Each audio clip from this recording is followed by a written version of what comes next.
welcome to another edition of Issues with Jide. Here we talk about actions and inactions of those who shape our national landscape and how they impact us positively or otherwise. I'm Ibrahim Shita. Today on the show, we'll talk about the Ekiti Governorship Primaries and the matters arising. Then suspension of fuel subsidy removal. Then lastly, we'll be talking about the Nigeria's exit from AFCON 2021, the issues and key lessons. So in the course of the program, as always, we'll take your questions. But first, subscribe to our YouTube channel and drop your questions in the comment section. So I have joining me via Zoom, the maestro himself, Babajide Kolade-Otitoju. Thank you so much for being on the show. Thank you for doing this with me once again. Great. So let's start by looking at the fallout of Ekiti Primary. So looking at it, both leading parties in Ekiti State, there have been allegations of lack of transparency and the process. Let's start with the most recent one, which is the APC. The other aspirants alleged that the results were pre-written and are at variance with the winner. What's your assessment of the APC primary in the state? Well,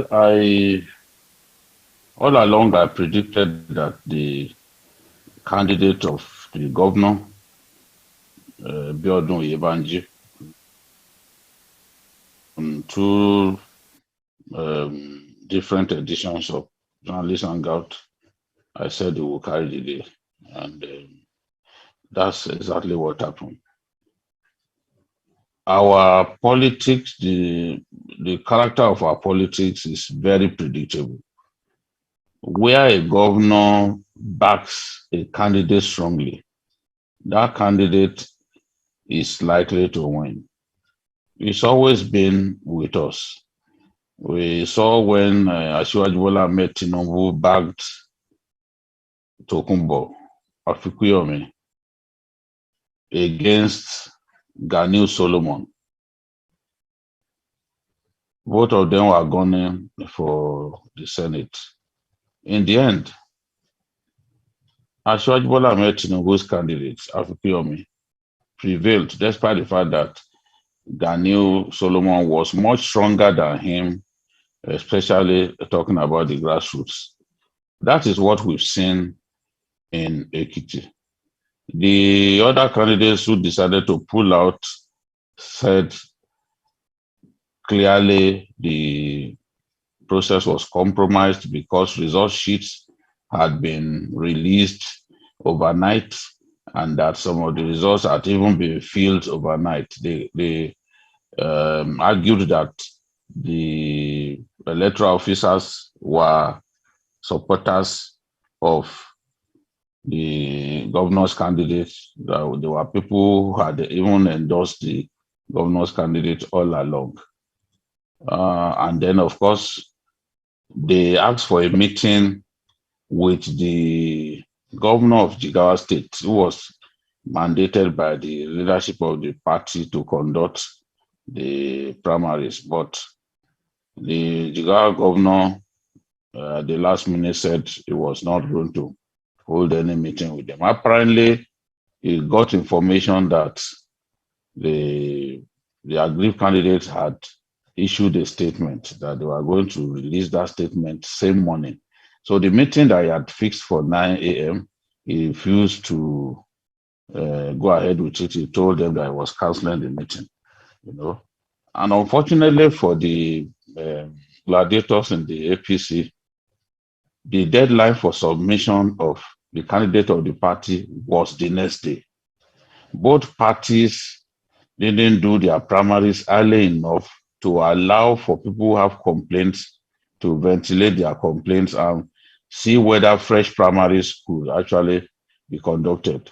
What we saw was a disturbing decision to do the primaries so close to the deadline, so that whatever the outcome will be fait accompli at the end of the day. So it's unfortunate that at the level of our parties, we are unable to conduct primaries that will be free, fair, and credible, that will please every participant in terms of the conduct. So it's terrible that we are doing this to ourselves, and the parties have not covered themselves in glory, especially the APC. When you look at the PDP, of course, I also expected the candidate of Fayose to prevail, and I predicted that it will prevail because the national leadership of the PDP decided that only automatic and statutory delegates would take part in the election, unlike the APC that decided to go the direct primary route, because that was what those candidates, the majority of the candidates, wanted. The PDP this time decided to go for a delegates election, which is indirect primaries. But the delegates were limited to automatic delegates as well as statutory candidates, delegates. The automatic candidates are the ESCOs of the party in all the 171 wards in Ekiti, as well as the local governments, all the local governments. So, Bisi Kolawole, the candidate of Fayose, had been chairman of the party, meaning that he had been presiding over the affairs of the party at every level. So those delegates were people familiar to him. He was their leader. So it's not a surprise that he got the majority of the votes. Statutory delegates are not so many. There are people who had held positions in the party, like if you are a deputy, if you are a speaker of the House of Assembly, or even at national level, you are a statutory delegate, so you are permitted to vote in the election. So those ones are not usually many. At least they are not usually as many as the automatic delegates, which is the ESCO of the party in all the local government. A local government like Ekiti, for example, has no less than 14 ESCO members. So you can imagine, and with Fayose literally installing the leadership in all of the local governments. Of course, they really played into his hands, and one is not surprised that he won. So the cheering news from the side of the PDP is that the man who came second in the primaries, that's Olusegun, the former governor, has said that they are prepared to work hard to make sure that the candidate of the party prevails in the governorship election. Right, Biko. Biko, well, you've expressed your displeasure, about the APC and the PDP primaries, which, there are allegations of not free and fair. But one thing I'm also curious about is the fact that it's even difficult to describe Ekiti State as an APC or PDP state, and had to see that a party bequeathed leadership to a successor. Do you see APC breaking this jinx this time around by winning the governorship election if they're able to settle among themselves? No, if they can resolve their differences, if they bring everybody back on board and they begin to sing from the same hymnal, I expect them to win. But if they do not resolve their differences and things get worse, then the PDP could win. The way it is in that state, it's been a ding-dong affair. Today is the PDP winning, the next election is the APC. Governor Adebayo actually had one term in office. He was defeated while gunning for second time by Fayose. Fayose too couldn't do 2 terms because he was illegally impeached, according to the Supreme Court. Yes, he had to leave office because he was impeached, but at the end of the day, the Supreme Court ruled that his impeachment was illegal. but he had been sent packing all the same. So the next election, it was Kawade bounced back, won election. But Kawade again could not be re-elected. Fauci defeated him after just one term in office. Then Fauci tried to hand over to his deputy, Olusola Eleka, but Fayemi bounced back and got a second, and got a second throw of the dice. So it's always been ding dong, to have one party do 2 straight terms. That has not been the case in that state. And that should tell you that both parties are strong, both parties are active in the state. So it makes for a very keen contest, and everyone in the APC needs the other person. Right, BKO. So, are you ruling out the possibility of a third force? Because there is now a third force in Ekiti, which is trying to displace the juggernauts in the state. So, are you ruling out the possibility of the third force, current favor from the electorate, so that it displaces the 2 dominant parties in the state? Come on. It's not always easy for a third force to hit the scene and achieve a significant results. It's not always easy. We've seen efforts in the past fail because the time that you need to mobilize, and the fact is, our people, once they've chosen to support a party, they support that party wholeheartedly.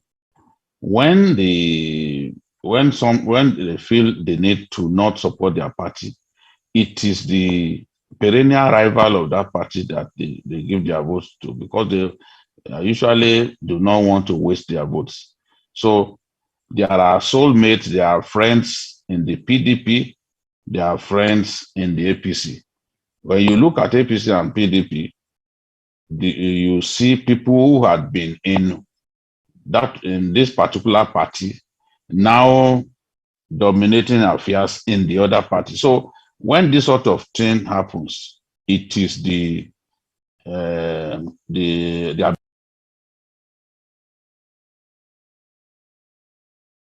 biggest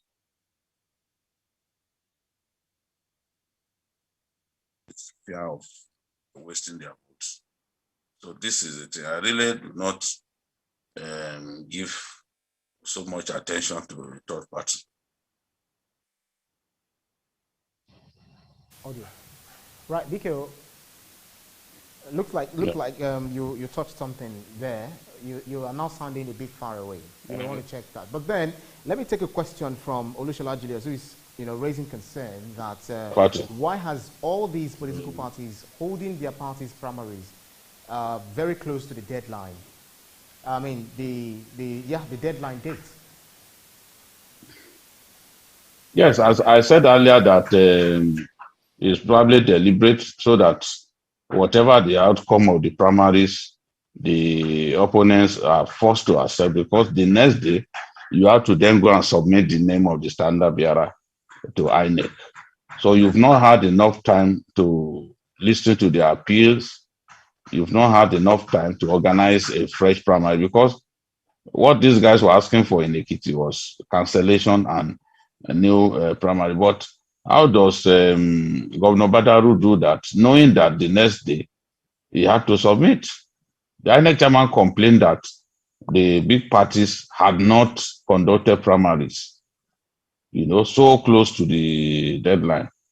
But they managed to conduct the primaries 48 hours and even 24 hours to the deadline. So it must have been deliberate, because whether they like it or not now, the name of Oyebanji has been submitted. So there has been no time to listen to the appeal and probably organize a fresh primary election if the appeal has merit.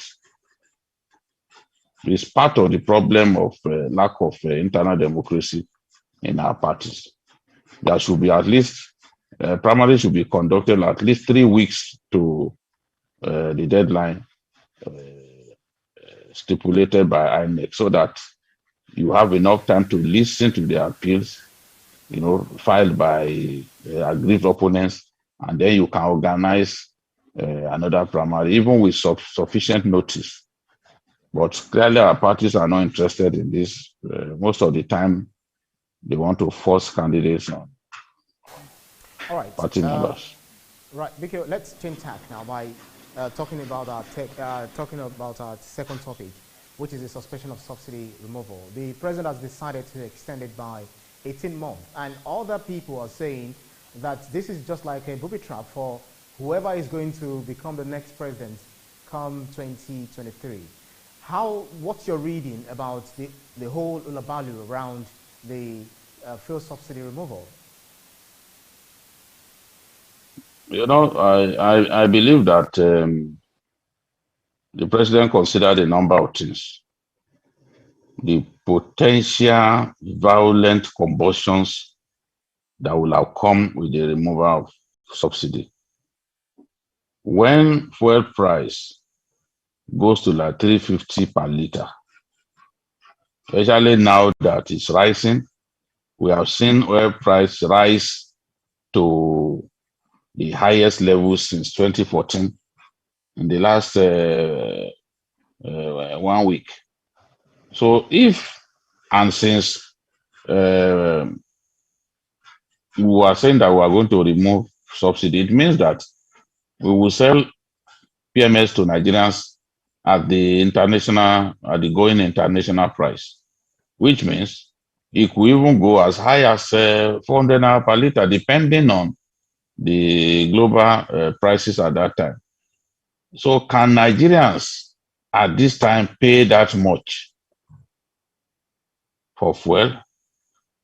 This is a product given to us by God. Nigerians deserve to buy petrol at affordable prices.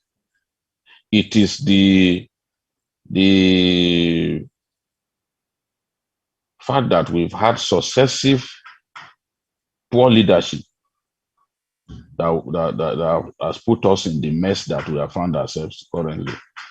If our refineries were being maintained routinely, if they were kept tidy, if we were adding to our refinery stock, if we were building new ones, we would not be importing petrol from foreign lands. But since the 80s, so the late 80s, we had been comfortable with simply importing petrol from foreign lands. No one was ready to take good care of the refinery. No one was ready to build new refineries.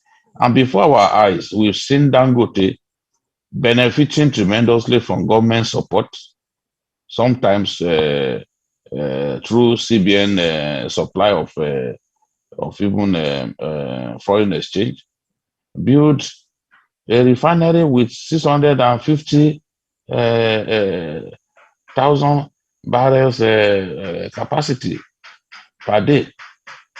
So why couldn't our leaders all these years build new refineries? In Saudi Arabia, they have refineries dedicated to export.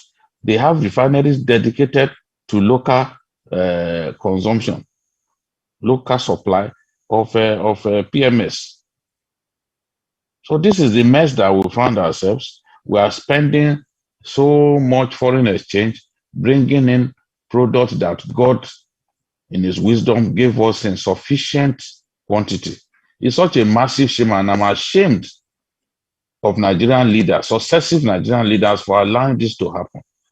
Now, given the coups that we have seen happening in West African countries, the president was said to have been warned that, look, the crisis that, especially if NLC goes ahead to mobilize people against this side, against the removal of subsidy, that the crisis that it will beget will be 10 times bigger than that of NSAS. So this must have prompted the president. And of course, the looming 2023 election. If a government is seen as inflicting too much pain on the people, how do you expect people to go and vote for that government? There are many people who have suggested before now that, look, let them deal with this matter after the 2023 election, so that at least the party could be sure that it will not walk into a climate of anger in the weeks and months leading to the 2023 election. So everything put together, they felt that it was the right thing to do. But it's going to happen at a huge cost to our nation, because we will now look for loans. We will continue to take loans to meet the obligations of government. As we have seen, Right. NNPC, that has never been known for transparency, has now submitted a subsidy bill of 3 trillion naira to the National Assembly. Nobody knows our actual consumption rate. We've seen Right. even this Senate president come out to say he disagrees that we consume up to 102 million liters a day. I've always said that I do not believe that figure is real. Yeah, But that when reminds you me. give NNPC the mandate to by itself deduct the cost of subsidy from crude oil sales, what do you expect? Of course, they are going to That sex reminds me, off the BKO. figures. That's what we are Let me seeing. button. in. So the government has Let me only button, in, BKO. postponed the evil day by even postponing the Right. takeoff of the PIA by 18 months. It means that President Buhari wants to make sure that he removes his hand from anything like removal of subsidy, because All right, it's BKO. stipulated in the PIA. It's stipulated in the PIA that once it takes off, Right. that subsidy has to go. Right, BKO. That reminds me, 3 Yeah. trillion naira or thereabout is being requested for, for subsidy payment. So if we don't have the accurate figure of how much we consume nationally, daily, then how are they able to arrive at that particular figure, 3 trillion naira? I mean, is it 3 trillion or 3 billion or something? 3 trillion. The way it is now, NNPC is the sole importer. Perhaps one oil company occasionally assists them. So how do we, who argues with NNPC about the quantum of product that it brings in? That is why the House of Reps said that it is going to organize some form of town hall meeting where even oil marketers can help the House of Reps to know not just the state of our refineries, but our consumption level. There's no way, no reason in the world that Nigerians will consume up to 102 million liters a day. It's absolute falsehood. And I'm happy that the Senate president, as number 3 man of the country, has come out to say he does not agree, that if we are not careful, one day NNPC will come out and tell us that it is now 200 million liters a day. That is what happens when you give the responsibilities that the law has given to you to someone else. It is the duty of the National Assembly to appropriate money for subsidy or for anything whatsoever. But we've now seen NNPC taking it upon itself to pay for subsidy from crude oil sales at a time when they were lying to us that there was no subsidy. They continued to call it all kinds of names. They wanted the world to believe that there was no subsidy. But the moment the crude oil prices went up significantly, the lid was blown open. That subsidy regime still remains. And NNPC, the fat cats at NNPC have been helping themselves. This is what we are seeing. All right. Well, it's so frustrating sometimes when you get to see all of these things, happen in the country, and there's so much to talk about. We'll revisit this topic, but let's move to another topic. Talk about sports now, AFCON. I felt very terrible watching the Super Eagles with their fall-on faces last Sunday after Tunisia displaced them and sending our men packing. What were the key issues for you in the overall outing? I think we Nigerians, we jubilated too early. We are fast becoming like Britons who praise their national team to high heavens, who overpraise their players and want the world to believe that their players are the best. These players and the national team is not as good as Nigerians thought it was. Perhaps we played Egypt on a day that Egypt had a bad day. Perhaps we played them on their bad day. Because after the match against Egypt, all the other matches that we played, we didn't play well. Yes, we were getting results, but we didn't play well. And I complained. If we recall last week, I complained that the team was wasteful in attack. The reason the team was wasteful was also down to the fact that there was no teamwork. Where the player needs to pass to another player who is in a much more advantageous position to score, they will not pass. There was too much selfish football, individual football being played, especially by our attackers. We were solid defensively and in defensive midfield. But in the attack, we lost the game in the attack. And the coaches should have made changes from the first half when it was clear that our wingers, because we are relying too much on wing play, banking so much on Moses Simon. But Moses Simon, every time he had the ball, two players would gang up on him and dispossess him of the ball. But he continued to take them on. Moses should have been drifting infield, making diagonal runs into the midfield to distract the defense and draw the players out of position. But he was playing elementary soccer by continuing to attempt to dribble people who were ganging up on him and giving him extremely close marking. They knew that once they stop him from playing, that our attack will not move. But we continue to send our balls to Moses Simon, and Moses Simon continued to attempt to dribble people, and he kept failing at dribbling them, yet he continued to take them on. Where he needed to pass, he will not pass. He will want to dribble them. Yet they had hemmed him. Two players were constantly hemming him to the byline. So that any touch, the ball will go to throw in. And his colleague on the right flank, Chukwueze, was also being close marked. They were giving him the same attention. So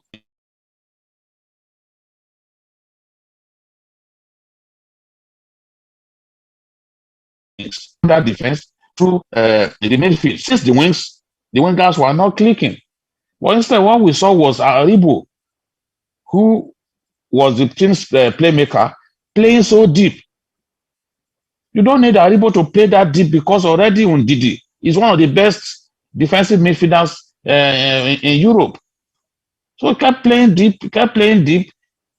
And at the end of the day, those guys knew that all they needed was soak up the pressure, try to catch us on the break, try to get a goal. Once they get a goal, they knew that they will be able to beat us. And that's what they did. They got that early goal.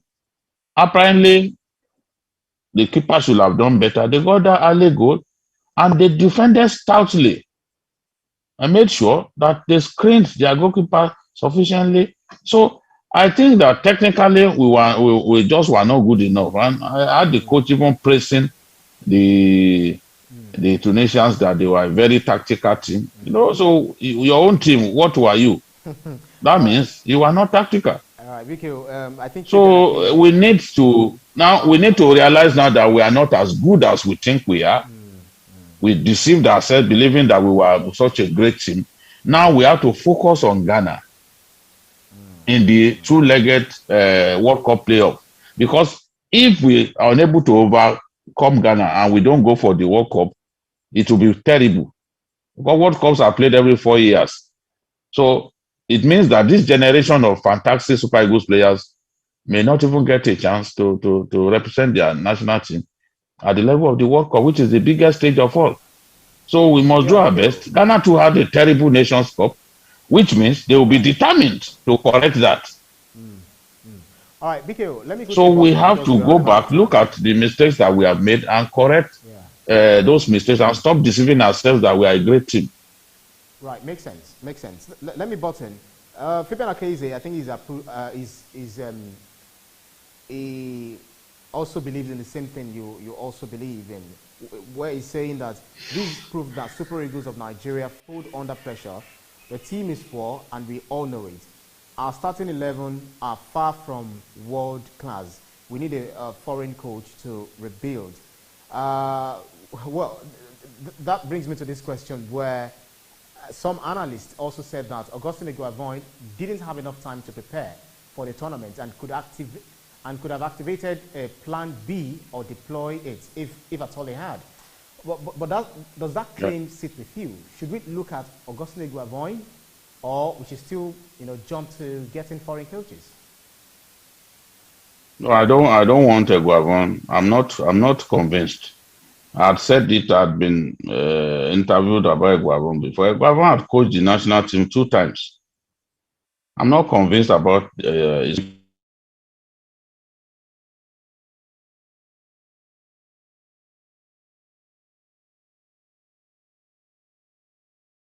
at the world stage.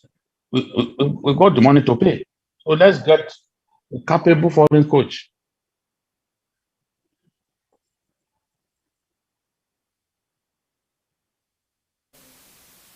And then our preparation should be better. How many friendlies did we play before this tournament? How many friendlies did we play? That's how to prepare your team and know what the weaknesses are. So our preparation must be better next time. The blending must be better, especially in attack and midfield. BK, let me see if I can quickly query some of the questions here because we are out of time. Going back to our earliest topic, Aziz Momo says, I really don't know when we'll get it right with anything we do politically in Nigeria with the characters of leaders piloting the affair or the affairs of political parties. Fabian Akeze is also saying, why are the Ekiti indigents choosing to accept this kind of primaries? Well, I think you've actually answered that in passing. I saw a question which I'm trying to quickly bring back. Benga Lala, he said all the money they have spent in refining PMS from 1999 must be investigated. Should it? Even before 1999, all the funds spent on turnaround maintenance. Sometimes we do turnaround maintenance and the refineries get worse. So we need to investigate how those monies were spent, because you can't be spending billions of dollars and the refineries are not producing a drop of it. They are not refining a drop of crude oil, and we are spending so much money on paying the salaries of those NNPC workers, about 67 billion a year.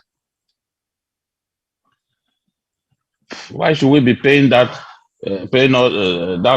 much and not getting results? I mean, it's unacceptable.